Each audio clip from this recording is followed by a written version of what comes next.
ఇళ్ల స్థలాలు లేని పేదలకు ఇళ్ల స్థలాలు ఇవ్వాలని కోరుతూ కేవీపీఎస్ వ్యవసాయ కార్మిక సంఘం ఆధ్వర్యాన ధర్నా నిర్వహించారు.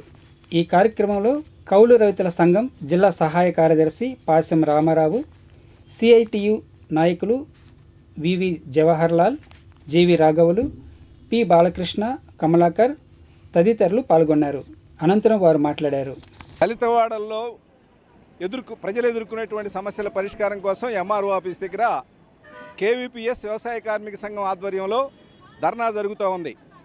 గత నెల రోజుల నుంచి మేము జిల్లాలో ఉన్నటువంటి అన్ని దళితవాడల్లోనూ, అన్ని పట్టణాల్లోనూ, గ్రామాల్లో ఉన్నటువంటి దళితవాడల్లో కేవీపీఎస్ వ్యవసాయ కార్మిక సంఘం కార్యకర్తలు సర్వే చేయడం జరిగింది.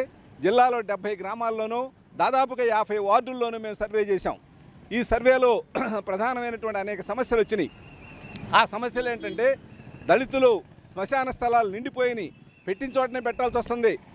మనం కనుక ఎవరైనా చనిపోతే, ఒకళ్ళు ఇద్దరు చనిపోతే ఎక్కడ పెట్టాలో అర్థం కానటువంటి పరిస్థితుల్లో దళిత శ్మశానాలు నిండిపోయినాయి. అనేక చోట్ల శ్మశాన స్థలాలు ఆక్రమణకు గురైనాయి. శ్మశాన స్థలాలకు వెళ్ళడానికి దోవలేనటువంటి పరిస్థితి ఉంది. కాబట్టి ఈరోజు ప్రభుత్వం మేము పేదల కోసం ఉన్నామని చెప్పేసి చెప్తా ఉంది. వెంటనే దళితుల శ్మశాన స్థలాల సమస్యని పరిష్కారం చేయకపోతే భవిష్యత్తులో ఉద్యమం చేస్తామని చెప్పేసి తెలియజేస్తా ఉన్నాం. అదేవిధంగా ఈ ప్రాంతంలో రేవేంద్రపాడు దళితులకి రామచంద్రపురం లంక భూములు ఎప్పుడో 1962లో ఇచ్చారు. 62లో ఇచ్చినట్టు లంక భూముల్ని ఎవరో ఆక్రమించుకొని వాటిని సాగు చేసుకుంటూ ఉన్నారు.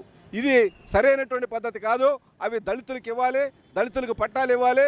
ఆ రకంగా చేయకపోతే భవిష్యత్తులో పెద్ద ఎత్తున ఆందోళన చేస్తామని చెప్పేసి తెలియజేస్తా ఉన్నాం.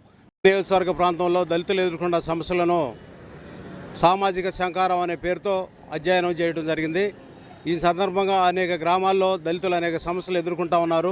శ్మశాన స్థలాలు, అలాగే రోడ్లు, మురుగునీటి కాలువలు, మరి ఇలాంటి ఇబ్బందులు పడుతూ ఉన్నారు. అలాగే రేంద్రపాడు గ్రామంలో లంక భూములు సమస్య అనేది ముందుకు వచ్చింది. 1962లో 62 మందికి లంక భూములు ఇచ్చారు. ఆ రోజు అక్కడున్న పెత్తందారులు ఆ భూములు ఆక్రమించుకొని అనేక రూపాలుగా దాన్ని వినియోగించుకొని ఈరోజు భూముల్లోకి రానికుండా చేస్తూ ఉన్నారు. ఆ భూముల్ని వాళ్ళకి వచ్చే విధంగా మేము పోరాటాలు చేస్తాము. రెండోది, శ్మశాన స్థలాలు లేక చిలువూరు గ్రామంలో నిండిపోయింది. పాతిపెట్టిన గోతిలోని ఇంకో శవాన్ని పాతిపెట్టాల్సిన అవసరం ఉంది. అలాగే రేంద్రపాడు గ్రామంలో కూడా రేపల్లి కాలువగట్ట మీద అటు డొంక భూముల్లో శవాలను పాతిపెట్టుకుంటా ఉన్నారు. అది కూడా ఖాళీ పూర్తి అయిపోయింది. అలాగే కేఆర్ కొండూరు, పెనువలి గ్రామాల్లో కూడా పోరంబాకు, డొంక పోరంబాకులో శవాలను పూడ్చిపెట్టుకునే పరిస్థితి ఉంది. మరి ఇలాంటి పరిస్థితుల్లో దళితులు సమస్యలు ఎదుర్కొంటా ఉన్నారు.